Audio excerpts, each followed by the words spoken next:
Today's video is going to be a continuation of the Kelvin Resistance setup.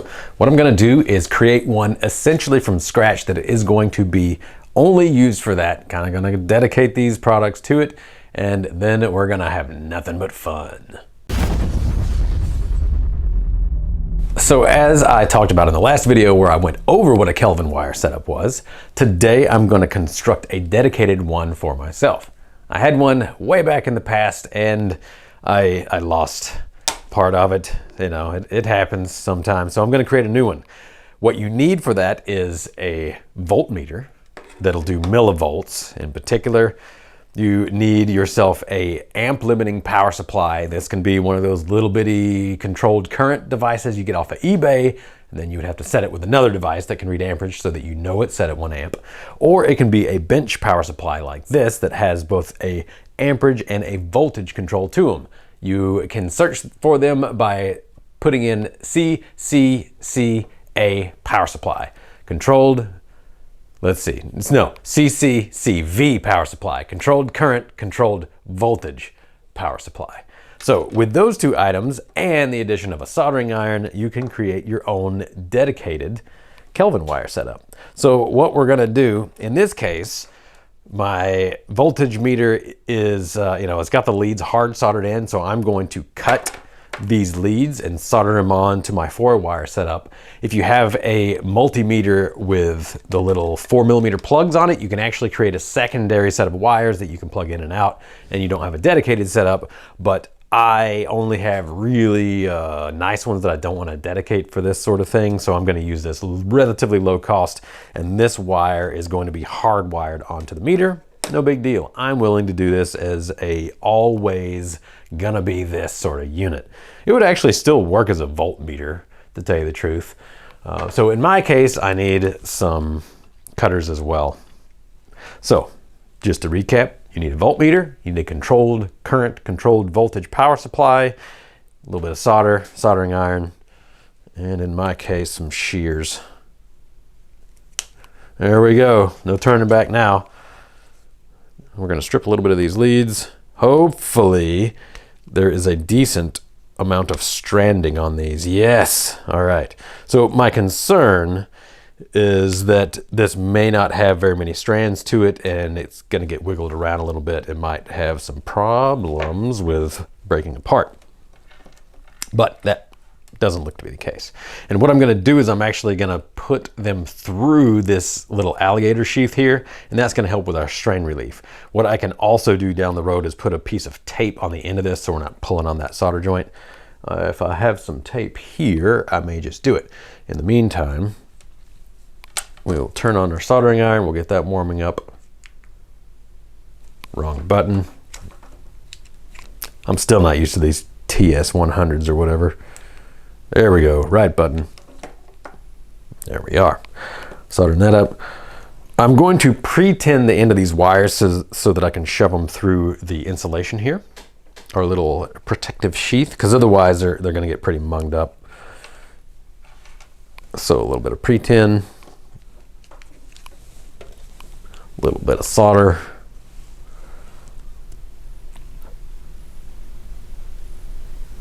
A little bit of fumes in the face.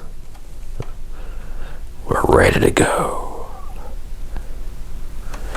While I'm at it, I'm going to go ahead and pre-tin the end of these as well. So this will technically have the resistance of the alligator clips in our system. So we need to make sure that the alligator clips always have a really good connection. That's our first and primary, but there's always going to be a connection somewhere, whether it's my multimeter probes going on there or whatever. We're always going to have to deal with the connection having, some sort of skew, some sort of, you need to remember this, there's always going to be something. We got to connect somehow. So in this case, I'm going to use these alligator clips as my connection. Our 4-wire isn't going to be quite is exact, but what I'm doing is I'm gonna solder this on as close to the tip of the alligator clips as possible. And that is gonna make sure that we have the least amount of error, because we don't wanna measure the actual alligator clips. If I soldered this back here onto it, if I soldered my voltmeter back here, then we would be getting the resistance of the alligator clip along the entire length as well. We don't want that. So I'm gonna make sure we got the solder all the way to the end. And then we'll test these out.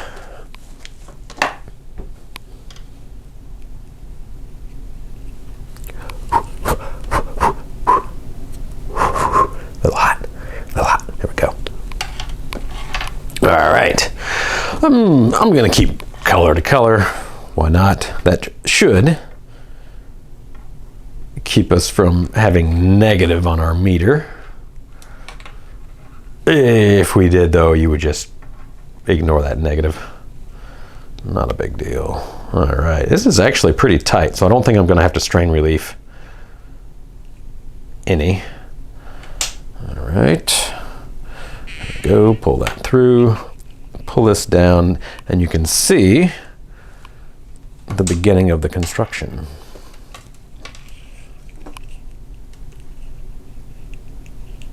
There we go. Same for our positive lead. We're just gonna kind of shove that through, push it down, pull our wire out. There we go. That'll make things easy on myself. I'll make sure that I get this right where it needs to go to solder onto that without too much finagling. There we go. Now we want to make sure that we get really good contact on this while we solder it on.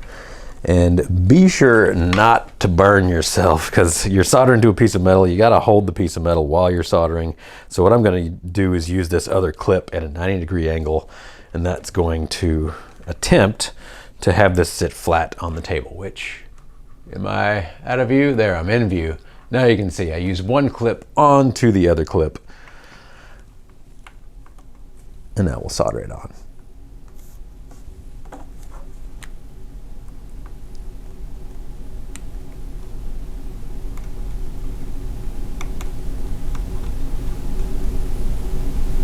There we go.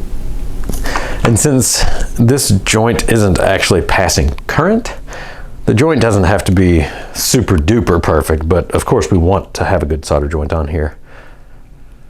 But the current is only going to be flowing through the object, not our voltmeter wires. But we always want to make sure that our electrical connections are as good as possible. There we go. We'll do the same on this side. I'm using the other clip just to make sure that this one sits nice and flat on the table. I could use my third hands. You don't have to make everything difficult.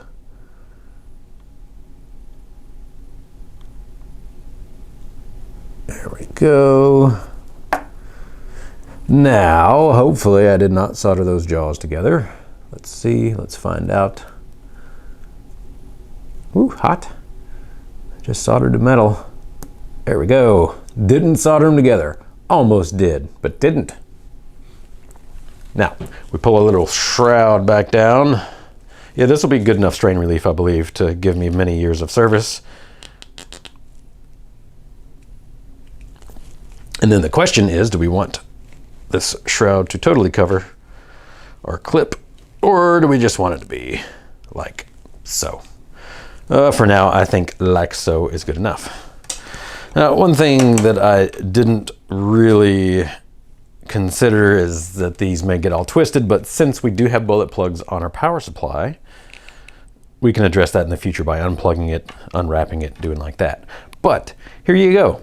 This is a 4-wire Kelvin lead setup. and it is all together and solid on one set of clips so that I can hands-free measure about anything. Sometimes we may want to press down on these clips a little harder just to be sure that we're getting the proper resistance test. We want a really good connection on these alligator clips.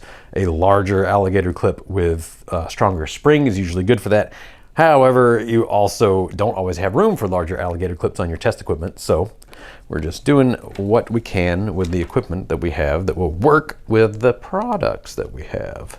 All right, unplug and plug my soldering iron back in to reset it and turn it off. We'll set that aside, hopefully not burn down the house.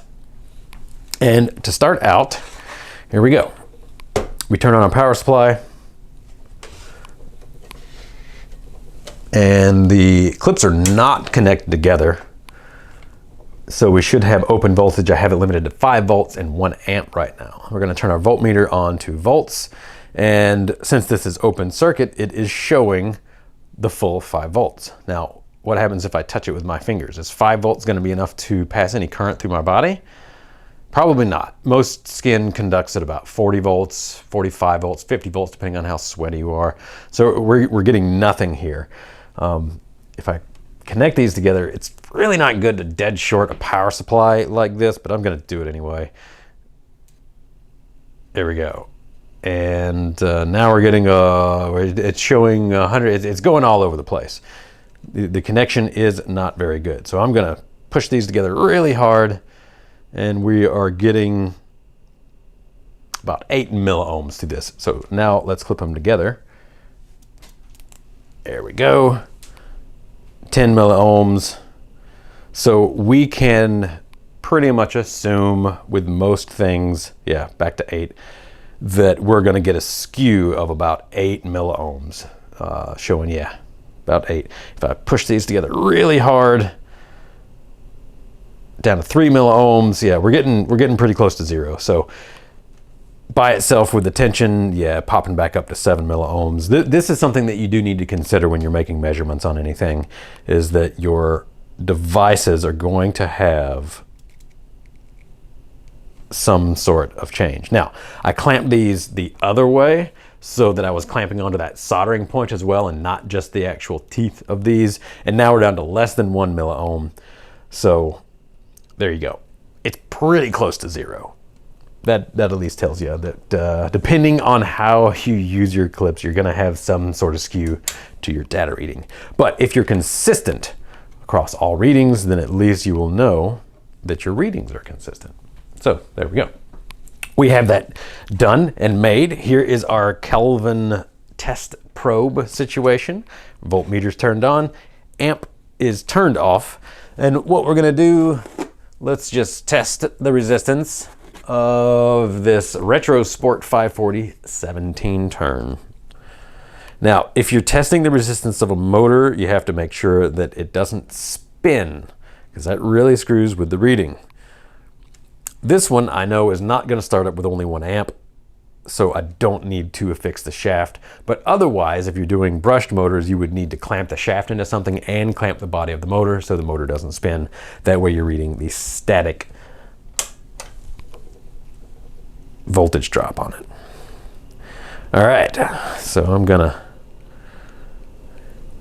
right about at the amp here. This is showing 0.34, so the resistance of the entire setup is 0.35, 350 milliohms. And then let's see if we can get this to work right over here. This is showing resistance of 260 milliohms. Let's see if I clamp this on all the way down. Let's see if we can get some resistance changes, because it should probably be lower. In worst case scenario, I may just have to solder this on to each one, and that's okay too. Not ideal for quick test, but we could still at least get some data. All right, so what I can see is that we are getting quite a bit of skew through the teeth of these. It would behoove me to actually solder the wire from the voltage probe onto the inside so that that is touching whatever we're testing. Because now I'm down to 106 milliohms. Yeah, let's just do that. Let's just modify our leads a little bit. It looks like we're getting some error based on the resistance of these clips. So we need to put our measuring point directly onto the object that we're measuring instead of going through the teeth of those clips. Not a big deal. We have the capabilities. We have the technology. So what I'm going to do is jam one of these clips into the other. You can see here that opens up the mouth. That's going to allow me to solder onto the inside. These clips are going to get kind of boogery. It's not going to be the most easy or ideal thing to look at, but it'll work better. In all likelihood, it's going to work a lot better. So we'll just make these modifications and see what happens.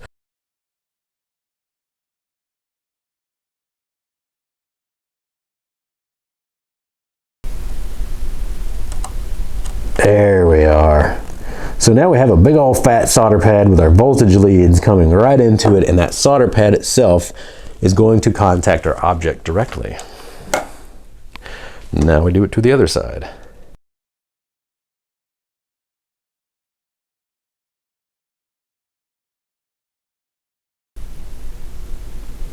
Doesn't look super pretty, but it has a really good connection. Now when we turn this on, the current will pass through just the tip of our voltage probe wires, and that should give us a very accurate reading. But we'll find out. Try again. Boop. All right, well that's down to 24 or 240 millivolts. We are at 108 on this guy. So that seems about right. I know the brushes are gonna have a pretty high resistance to them. And if I bear down here with my fingers, this is where we're gonna get most accuracy here, is really pinching these guys. We wanna make sure that our connection is as good as possible. Now, conductive grease could actually help in this regard, but I don't have any handy at the moment. All right, I squeeze these, you can see the meter. If I let go, it's about 85. If I bear down real hard, even, oh, if I wiggle them, it goes up. Oh, no, that's not what I assumed would happen.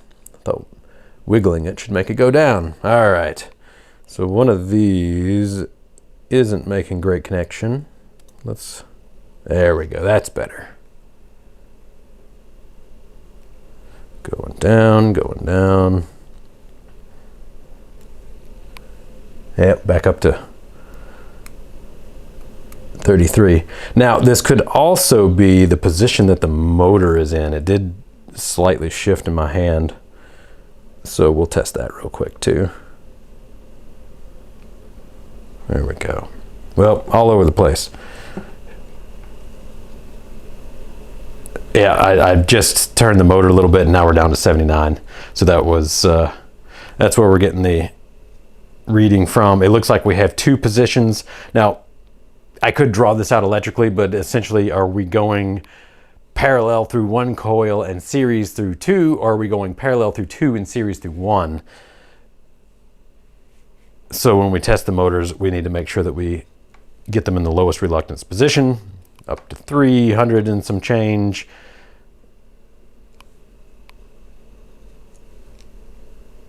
Down to 240.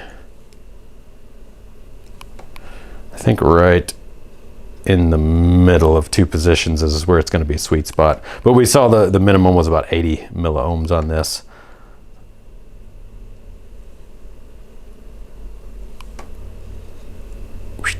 I can hear the power supply as I turn the motor reacting. It's kind of fun. No, I'm actually going to do a little bit of side work here. Instead of soldering it on, I'm going to see if I can get some better clips, and we will go from there. But this shows you the Kelvin wire setup, and this also shows you the problems that you can have with having consistent readings by using alligator clips. So if you're really serious about getting it and getting your resistance, you should probably hard solder everything in there. In the case of a motor, you can actually just stick the motor directly in right here and then measure on the motor. That's probably the most accurate way to do it. So I'm gonna stop it there before we get too deep into the weeds. If you do have any questions about it, leave them down below. I'll do my best to get to them. As always, thanks for tuning in. Have a great day. Quick addendum to the Kelvin wire setup. I found out where my weird resistance issues were, and it wasn't actually located in the alligator clips themselves. It was located inside the brush motors. I'd pulled some new brush motors off the shelf. They weren't used at all yet, and the brushes simply weren't broken in. So depending on where it was sitting on the commutator, it depended on if I spun it up or not, and I actually got much better results by spinning up the motor, letting it break in for, a minute or two, and then shutting down the power supply and rolling it back up to an amp, and then we started getting very, very repeatable results. How I found this out was that I had previously tested some brushless motors and I retested them and I got the same results, therefore telling me, hey, these alligator clips really aren't so bad. At the worst case, we may need a little bit of solder for those clips to kind of like bear down into to get a better grip, a little bit better bite, but that's about it. Turns out it was the motor's fault.